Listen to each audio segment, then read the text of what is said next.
بين الدنيا وبين الآخرة شو يقال له؟ برزخ. تعيش هناك مع الأرواح، تلتقي بالأرواح التي كنت تحبها في الدنيا. أرواح مين كنت تحب؟ أرواح الصالحين تلتقي بهم، أرواح الذاكرين تلتقي بهم. يلي من إخواننا بيتوفى بفضل الله يلتقي بالسلالة الطاهرة ويعيش مع السلالة الطاهرة إلى يوم القيامة، يبعث مع العارفين بالله. هذا ما أخ أخين ثلاثة بفضل الله بالعشرات يلي عند الموت يلتقي بالسلالة الطاهرة، والسلالة تعتني به ويبعث يوم القيامة مع العارفين بالله.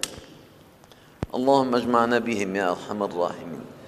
هي من نعمة الله عز وجل. فبالدار الآخرة بعد ما تندفن روحها بتطلع إلى البرزخ. هالروح متى ما قعدت بالبرزخ في لها طلعة.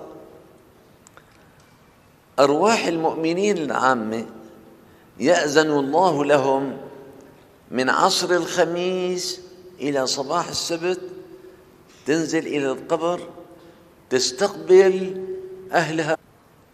بتشوفهم لكن هن ما بيشوفوها.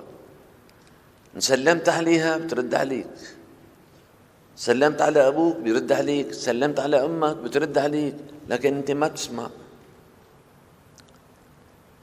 حكيتها بترد عليك لكن أنت ما بتسمع. فمن العصر الخميس إلى صباح السبت أرواح المؤمنين على قبورهم ينتظرون زيارة الأهل. لذلك قال صلى الله عليه وسلم: من زار والديه في كل جمعة وقرأ لهما ياسين كتب عند الله بارا. هاي المؤمنين عامة، والدك وأمك كذا كانت تصلي، كان يصوم من عصر الخميس إلى صباح السبت. أما أولياء الله العارفين بالله العلماء الصالحين فهم مأذونين في كل الأوقات. الله يعطيهم انطلاقة عامة في كل الأوقات. أي ساعة تزوره تجده موجودا، أي ساعة بتزوره تجده موجودا. أهل الله لو مر عليه 1000 سنة تجده موجودا. الله يعطيهم الوقت المطلق. ليش المؤمنين بس من العصر للسبت؟ وليش هدول أولياء الله مطلق؟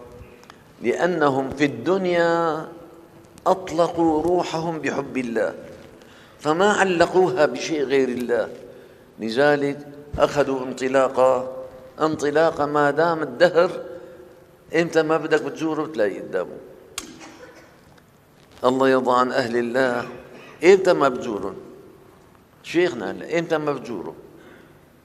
بسلم عليه بيرد عليك السلام، بيقابلك بالبسمة اللي كان معهودة عليه، بسلم عليك.